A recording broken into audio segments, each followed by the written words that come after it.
دعا مسلمان میں عقیدہ توحید پختہ کرتی ہے، اور دعا اس دولت کا نام ہے جو صرف مومن کے پاس ہے، کافر کے پاس نہیں۔ نبی پاک علیہ السلام نے فرمایا الدعاء صلاح المومن، دعا مومن کا ہتھیار ہے، کافر کے پاس یہ ہتھیار نہیں ہے۔ مومن جب اپنے مالک کے حضور دعا مانگتا ہے نا، دنیا میں آپ کسی سے زیادہ مانگیں تو وہ ناراض ہو جاتا ہے، وہ کہتا ہے بھائی تو نے تو کام بنا لیا ہے، کل بھی دیا تھا، پرسوں بھی دیا تھا، روز روز تجھے کون دے؟ میرے نبی پاک علیہ السلام نے فرمایا جو اپنے رب سے زیادہ مانگتا ہے رب اس سے زیادہ راضی ہوتا ہے، زیادہ راضی ہوتا ہے۔ اب دعا مخصوص اوقات نہیں دعا کے، فرمایا اذا دعان، جب بھی دعا مانگو گے تمہارا رب تمہاری دعا کو، جب بھی دعا تو دعا کرتے رہنا چاہیے، ہر وقت دعا میں بندہ شامل رہے، اللہ کے ذکر میں شامل۔ یہ جو قرآن مجید نے کہا نا یا ایھا الذین آمنوا اذکروا اللہ ذکرا کثیرا، اے ایمان والو اپنے رب کا ذکر کثرت سے کرو، وسبحوہ بکرۃ واصیلا، اور صبح و شام اسی کی پاکی بیان کرو۔ تو اس سے مراد یہ نہیں ہے کہ تسبیح لے کے سارا دن مسجد میں بیٹھے رہو اور کام کوئی نہ کرو، بلکہ اس کا مطلب یہ ہے کہ روٹی شروع کرو تو اللہ کے نام سے، اختتام کرو تو اللہ کے نام، سو جاؤ تو رب کا نام لے کے، سویرے اٹھو تو اللہ کا نام لے کے، جب تمہیں کوئی چیز اچھی لگے تو ماشاءاللہ کہو، جب کوئی مصیبت آئے تو کہو انا للہ و انا الیہ راجعون۔ تو سارا دن اللہ کا ذکر جاری رہے گا۔ نبی پاک صلی اللہ علیہ وسلم نے مسلمان کو ایک دوسرے سے ملنے کا طریقہ بتایا۔ مصیبت آئے تو کیا کہنا ہے؟ صرف فوت کی پہ نہیں کہنا، اس کی وضاحت کر دو۔ کوئی بھی الذین اذا اصابتہم مصیبہ، جب بھی کوئی مصیبت آئے، اللہ کے بندے کہتے ہیں ہم اللہ کی طرف سے آئے ہیں اور اللہ کی طرف ہی ہم نے لوٹ جانا۔ تو میرے عزیز ہر وقت اللہ کا ذکر جاری رہے گا، ہر وقت زبان پہ رب کریم کا۔ دیکھیں نا نبی پاک علیہ السلام نے ہمیں ملاقات کا طریقہ بتایا۔ ایک صحابی آئے تو انہوں نے آ کے کہا السلام علیکم، نبی پاک علیہ السلام نے فرمایا رب تعالیٰ نے اسے 10 نیکیاں عطا فرمائی ہیں۔ دوسرے آئے تو انہوں نے کہا السلام علیکم ورحمۃ اللہ، تو محبوب فرمانے لگے، امام بہقی نے اس کو لکھا ہے، محبوب فرمانے لگے رب کریم نے اسے 20 نیکیاں عطا فرمائی۔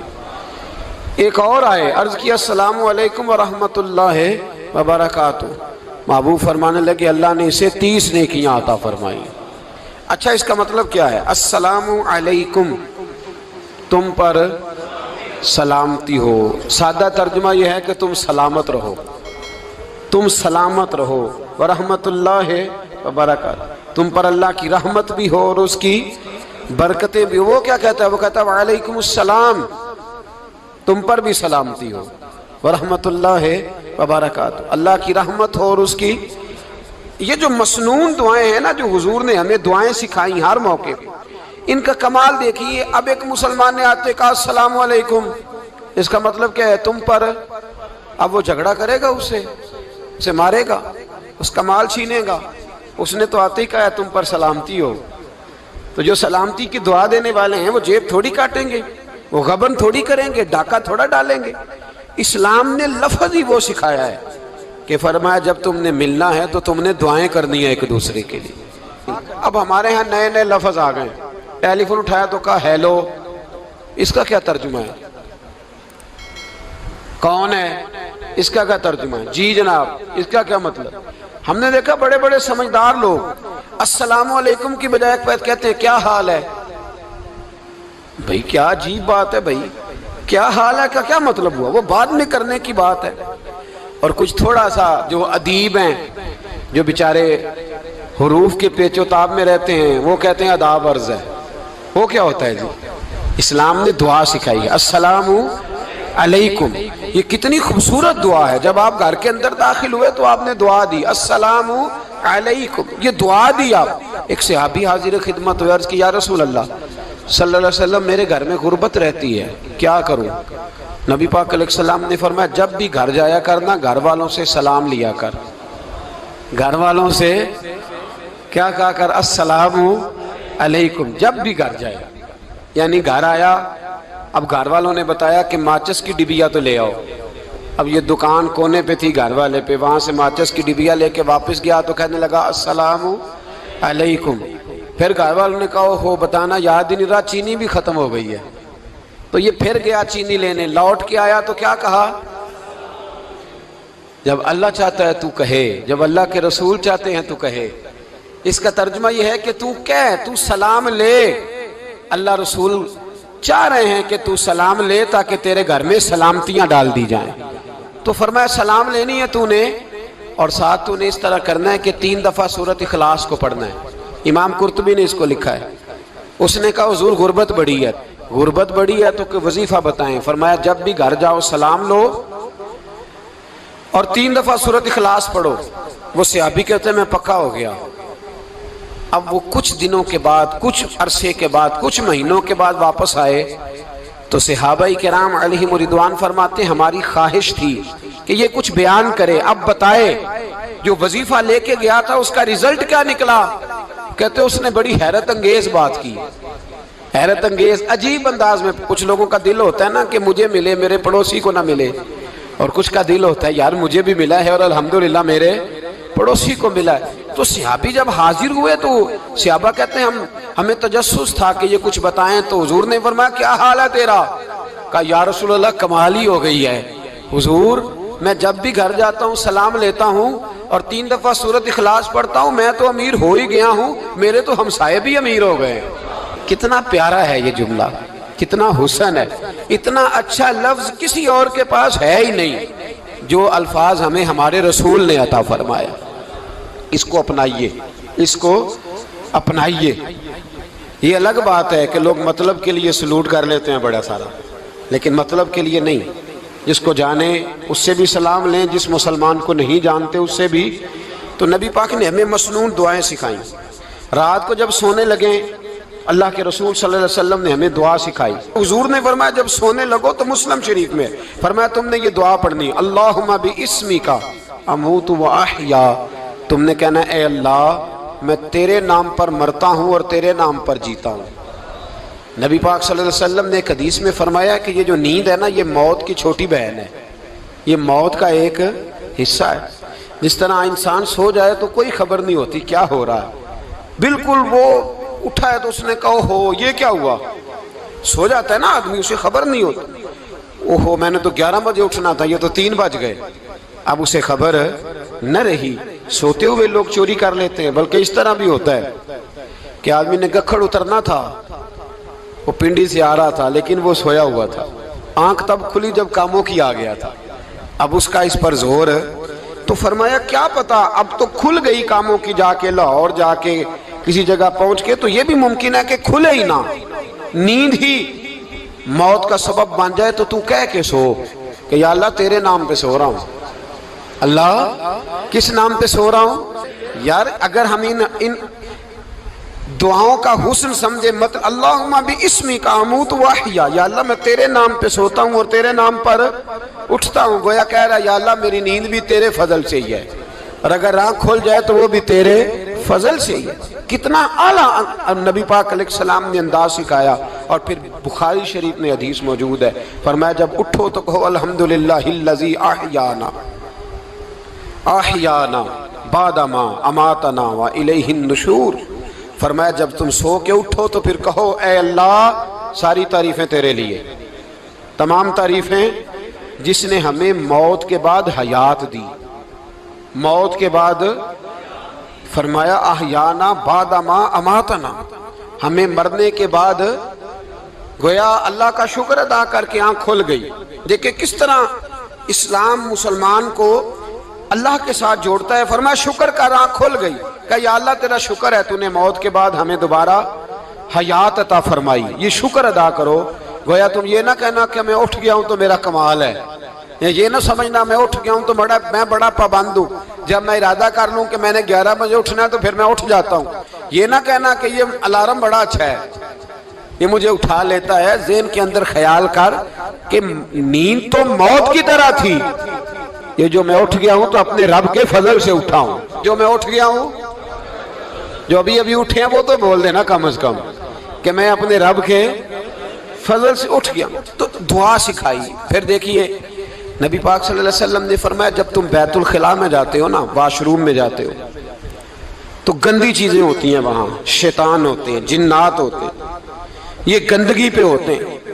جب تم واش روم جاؤ، بیت الخلاء جائے، تب بھی دعا مانگو۔ کیا دعا مانگو؟ وہ دعا بھی نبی پاک صلی اللہ علیہ وسلم نے ہمیں تعلیم فرمائی اور بخاری میں ہے، کہا پڑھا کرو، اللہم انی اعوذ بک من الخبث والخبائث۔ کہو اے اللہ، ناپاک چیزوں سے میں تیری پناہ مانگتا ہوں، وہ نر ہوں یا مادہ ہوں۔ اللہ میں تیری پناہ مانگتا ہوں۔ واش روم کے اندر بہت ساری بری چیزیں ہوتی ہیں، جوان میری بات پر توجہ فرمائیں، وہاں بہت ساری گندی چیزیں ہوتی ہیں۔ انسان کئی دفعہ واش روم میں جاتا ہے، اسے وسوسے زیادہ آتے ہیں، یہ نوٹ کریں میری بات کو۔ اصل میں نا ہم بات ڈھونڈ رہے ہیں علاج اپنی بیماریوں کا، حالانکہ علاج تو سارا مدینے والے رسول کے پاس موجود ہے، محبوب کے پاس ساری دوائیاں ہیں۔ تو نبی پاک علیہ السلام دیکھیں نا، انسان واش روم میں جاتا ہے، اسے وسوسے آتے، برے خیالات آتے، وہ گناہ کی طرف کئی دفعہ مائل ہوتا ہے، تو کہا تو دعا پڑھ کے جا، اللہم انی اعوذ بکا، یا اللہ میں تیری پناہ مانگتا ہوں، من الخبث والخبائث، ہر خبیث اور بری چیز سے میں تیری پناہ مانگتا ہوں، وہ نر ہو یا یار کتنا عظیم دین ہے، کتنا عظیم میرے مصطفیٰ کریم کا وہ والا دین ہے۔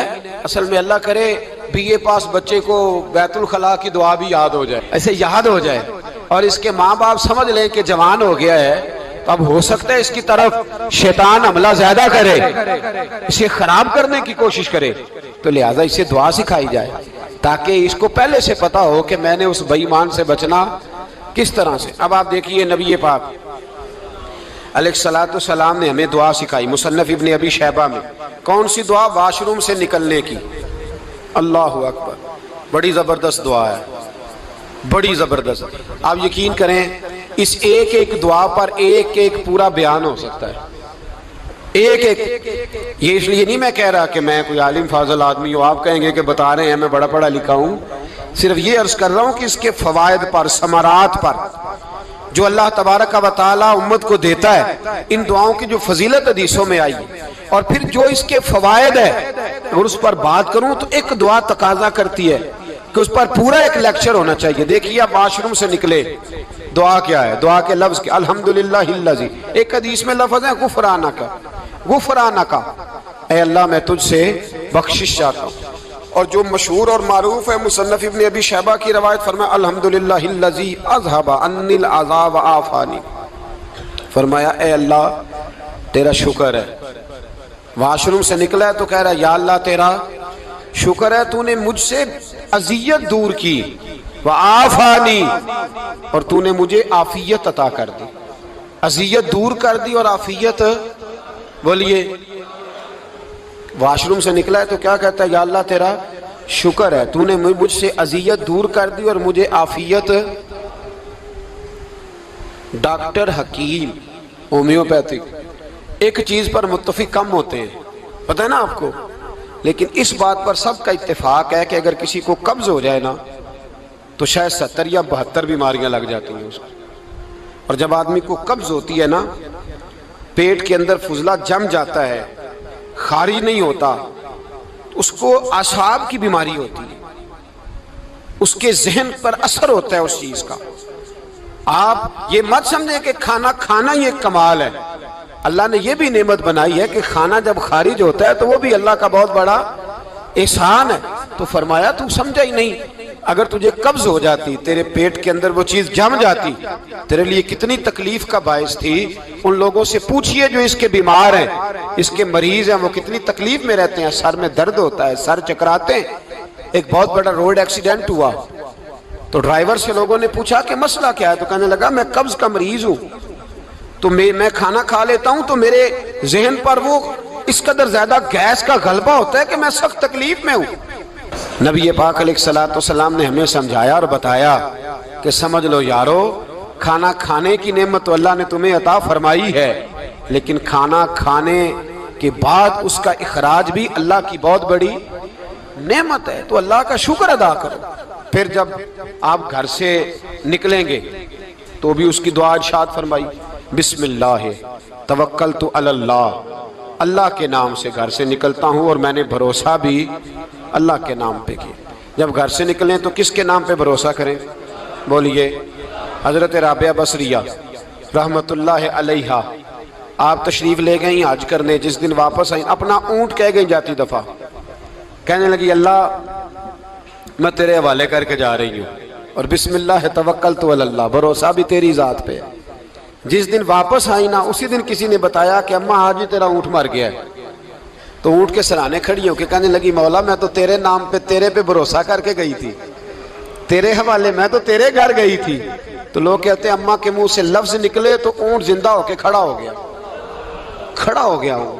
تو اماں کہنے لگی نہیں تمہیں ہی غلطی لگی ہے، مرا ہی نہیں تھا، پہلے سے ہی موجود تھا، گویا اپنی کرامت بھی نہیں ظاہر ہونے دی۔ تو بھائی گھر سے نکلیں تو کس لفظ پر کہ یا اللہ میں تیرے بھروسے پہ نکل رہا ہوں میں، اس کے دو فائدے ہوں گے، ایک تو آپ اللہ کی امان میں جا رہے ہیں، اللہ کی امان میں آ رہے ہیں، اور دوسرا جس گھر کو آپ چھوڑ کے جا رہے ہیں اسے بھی اللہ کی امان میں دے کے جا رہے ہیں۔ تو کتنا لذت والی دعا ہے جو نبی کریم علیہ السلام نے ہمیں سکھائی۔ اب ذرا حدیث سنیں خوش ہو کے، دیکھیں حضور نے دعا سکھائی، فرمایا جب دیکھ لو نا کسی کو ہنستا ہوا، کیا کرتا ہوا؟